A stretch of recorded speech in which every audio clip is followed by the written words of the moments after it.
আলাইকুম রহমতুল্লাহ। 10 ডিসেম্বর আন্তর্জাতিক মানবাধিকার দিবস উপলক্ষে আইনজীবী অধিকার পরিষদ কর্তৃক আয়োজিত আজকে আলোচনা সভায় উপস্থিত আছেন আজকের প্রোগ্রামের সম্মানিত সভাপতি, উপস্থিত আছেন গণ অধিকার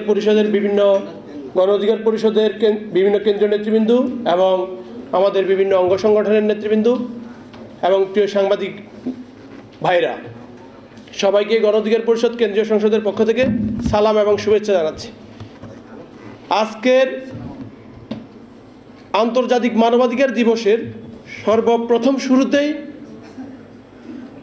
বিশ্ব মানবতার মুক্তির দূত, যিনি সর্বপ্রথম এই মানবাধিকার নিয়ে কথা বলেছেন, শুধু কথা বলেননি, যিনি মানবাধিকারকে লিখিত আকার ধারণ করেছেন মদিনা সনদের মাধ্যমে, সেই মহান মানব হযরত মুহাম্মদ সাল্লাল্লাহু আলাইহি সাল্লামের প্রতি দুরূদ পাঠ করছি।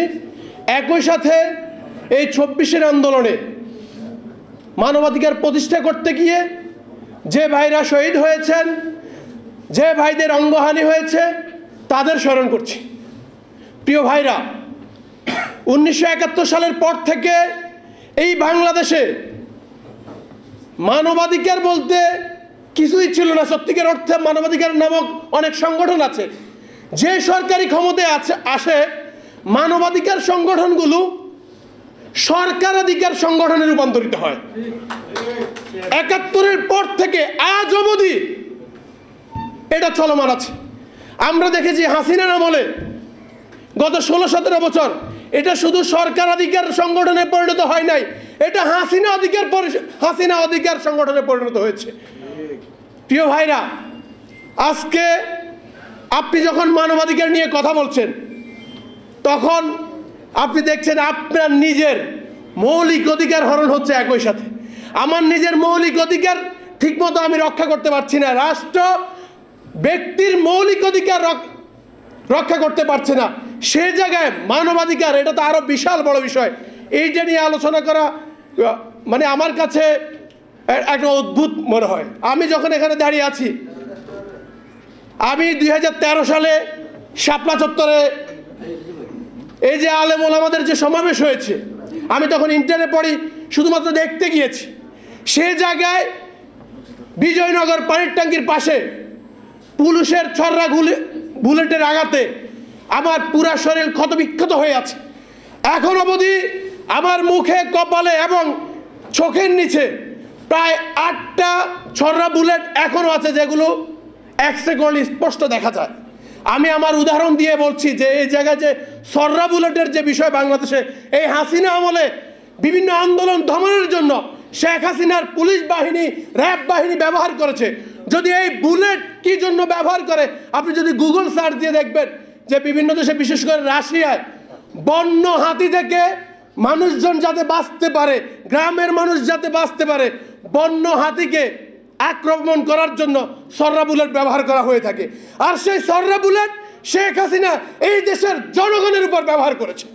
সংগ্রামী সাথী বন্ধুগণ, আজকে 2024-এর যে বিপ্লব সংগঠিত হয়েছে, আমরা আশা করেছিলাম যে এই 24-এর বিপ্লবের পরে হয়তো আমরা নতুন বাংলাদেশ পাব। কতটুকু নতুন বাংলাদেশ পেয়েছি সেই বিচার আপনাদের উপর ছেড়ে দিলাম। আজকের আমরা দেখেছি যে বিভিন্ন রাষ্ট্রীয় যে অর্গান আছে, এখন পর্যন্ত স্বাধীনভাবে কাজ করতে পারছে না। যদিও 17 বছরের যে জঞ্জাল, সেই 17-18 বছরের জঞ্জাল এত দ্রুত পরিষ্কার করা সম্ভব না। তবু আমরা আশা করছি, আমাদের ছাত্রনেতা বলেছেন যে এই সরকারের কাছে আমরা দাবি করব না, আমরা অনুরোধ করব। কারণ এই সরকার আমাদের রক্তের উপর প্রতিষ্ঠিত। এই সরকার আজকে এখানে যারা আছেন, আমি জাস্ট একটা উদাহরণ দিয়ে বলতে চাই যে আমরা কেমন পরিস্থিতি ছিলাম। এই আন্দোলনের প্রতিটি মুহূর্তে আমাদের ছাত্র অধিকার পরিষদ, যুব অধিকার পরিষদ, গণ অধিকার পরিষদ, আইনজীবী অধিকার পরিষদ, শ্রমিক অধিকার পরিষদের নেতা কর্মীরা একদম আপ টু বটম, অর্থাৎ কর্মী থেকে নেতা পর্যন্ত প্রত্যেকেই রাজপথে ছিল। আমাদের 4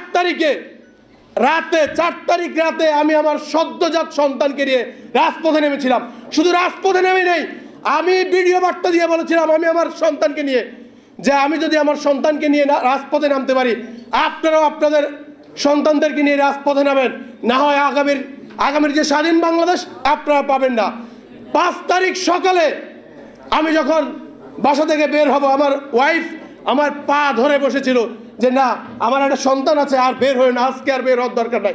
আমি আমার ওয়াইফকে বলেছিলাম, আজকে আমি যদি না বের হই, এমন একদিন হতে পারে যেদিন তোমার সামনে থেকে, এই ঘর থেকে, বাসা থেকে এই হাসিনার পেটুয়া বাহিনী আমাকে নিয়ে যাবে, অথবা তোমার সামনে আমাকে গুলি করে হত্যা করবে। তুমি কি চাও তোমার সামনে আমাকে গুলি করে হত্যা করুক? সে বলছে না, তাহলে আমাকে যেতে দাও। এই যে আমি আমার কথা বলেছি, এরকম আমাদের নেতাকর্মীরা, প্রত্যেকটা নেতাকর্মীরা এই পাহাড় সম বিপদ, মা বাবাদের যে আকুতি মিনতি অতিক্রম করে এই আন্দোলন সফল করেছে। আজকে মানবাধিকার বিষয়ে কথা বলার জন্য, যে মানবাধিকার কখন প্রতিষ্ঠিত হবে, রাষ্ট্রের প্রতিটি অর্গান যদি স্বাধীনভাবে কাজ করতে পারে, রাষ্ট্রের যে অর্গানগুলো আছে প্রত্যেকটি যদি স্বাধীনভাবে কাজ করতে পারে, তাহলে মানবাধিকার প্রতিষ্ঠা পাবে।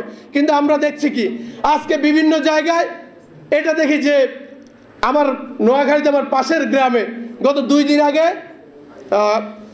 এক শীর্ষ সন্ত্রাসীকে ধরার জন্য ঢাকা থেকে র্যাব গিয়েছে। ঢাকার বাহিনী গিয়ে তাকে পুরো গ্রাম একদম ঘেরাও করে তারপর ধরেছে। পরের দিন দেখলাম সে কোর্ট থেকে ছাড়া পেয়ে গেছে। এই যে আজকে দেখেন, যারা বিগত সময়ে এই আন্দোলনে গুলি চালিয়েছে, বিগত সময়ে বিভিন্ন হত্যাযজ্ঞের সাথে জড়িত ছিল, তারা যে 1 দিনে 2 দিনে ছাড়া পায়, এটা কিসের ইঙ্গিত? কারা তাদেরকে ছাড়ার জন্য, মানে অর্থাৎ আইনের প্রতি কাদের চোখ আইনের প্রতি? আমার নোয়াখালীতে আমি দেখেছি বিভিন্ন বড় দল যারা সামনে ক্ষমতায় আসবে, তারা যদি চোরের বিপক্ষ দাঁড়ায়, সন্ত্রাসীদের বিপক্ষ দাঁড়ায়, সোজা মুক্তি পেয়ে যায়। তা আমি যে বলেছি যে 5ই আগস্টের পরে আমরা ভেবেছিলাম একটা নতুন বাংলাদেশ পাবো। এই নতুন বাংলাদেশ আমি বিভিন্ন সময় দেখেছি যে নতুন বাংলাদেশের স্বপ্ন আমাদের মনে হয় অধরায় রয়ে যাবে। আইনাঙ্গন থেকে শুরু করে রাষ্ট্রের প্রতিটি অর্গানকে, রাষ্ট্রের যে চোখ আছে এই চোখ থেকে দূরে রাখতে হবে। অর্থাৎ রাষ্ট্র এবং আইনকে সম্পূর্ণ স্বাধীনভাবে রাখতে হবে। যদি আইনাঙ্গনকে রাষ্ট্র থেকে সম্পূর্ণ আলাদা রাখতে পারি, যে তাহলে মনে করেন আমাদের যে মানবাধিকার থেকে শুরু করে আমাদের পুরো দেশের যে বিচার ব্যবস্থা স্বাধীন হবে, এবং আমরা আমাদের জনগণের মানবাধিকার রক্ষা করতে পারবো, আমাদের জনগণের মৌলিক অধিকার রক্ষা করতে পারবো। আসসালামু আলাইকুম। ধন্যবাদ জনাব আব্দুল জাহের, উচ্চতর পরিষদ সদস্য, গণ অধিকার পরিষদ। এ পর্যায়ে আপনাদের সামনে বক্তব্য নিয়ে আসছেন জনাব হাবিবুর রহমান রিজু, গণ অধিকার পরিষদের অন্যতম নেতা জনাব হাবিবুর রহমান রিজু। সংক্ষিপ্ত আকারে বক্তব্য নিয়ে আসছেন হাবিবুর রহমান রিজু ভাই।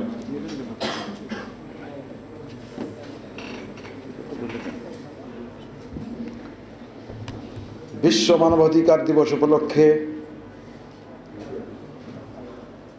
বাংলাদেশ আইনজীবী অধিকার পরিষদের আজকের এই চমৎকার আয়োজনের সংগ্রামী সভাপতি, উপস্থিত নেতৃবৃন্দ, সংগ্রামী উপস্থিতি, সবাইকে সংগ্রামী অভিনন্দন।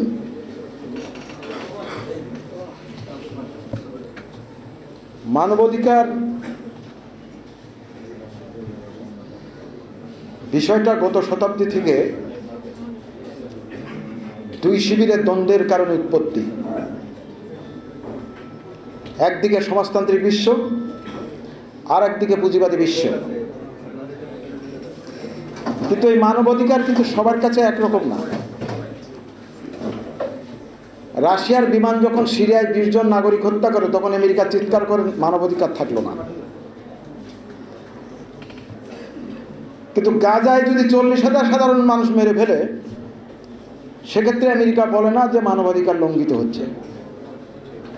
আর আমাদের দেশের প্রেক্ষিতে মানবাধিকার আরো জটিল জটিল বিষয় হয়ে দাঁড়িয়েছে। আইনে আছে একজন আসামিকে গ্রেপ্তার করে 24 ঘন্টার মধ্যে আদালতে দিতে হবে, কিন্তু আমাদের দেশের প্র্যাকটিসটা হচ্ছে এরকম, একজন আসামিকে ধরে 1 মাস পরে দিচ্ছে, 6 মাস পরে দিচ্ছে, কেউ সারা জীবনের জন্য গায়েব হয়ে যাচ্ছে। অর্থাৎ আইন মানবাধিকারকে রক্ষা করতে পারে না, এটা প্রমাণিত। মূলত 53 বছর ধরে বাংলাদেশের যে রাজনৈতিক সংস্কৃতি গড়ে উঠেছে, বাংলাদেশের রাজনীতিকে যদি শৃঙ্খল মুক্ত করা না যায়, মানবাধিকার রক্ষা হতে পারে না।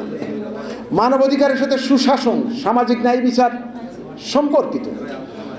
তো সুশাসনের জন্য আজকে বাংলাদেশের রাজনীতি যে দুর্বৃত্তের একটি শৃঙ্খল দ্বারা আবদ্ধ, একটি মাফিয়া চক্রের কবলে যে বাংলাদেশের রাজনীতি বন্দী হয়ে আছে, সেখান থেকে যদি বাংলাদেশের রাজনীতিকে মুক্ত করা না যায়, তাহলে মানবাধিকার দিবস পালনের কোনো অর্থ বহন করে না। আজকে দেখেন বাংলাদেশে ব্যাপক আলোচনা চলছে, রাষ্ট্র সংস্কার, রাষ্ট্র সংস্কার, রাষ্ট্র সংস্কার, সংবিধান সংস্কার।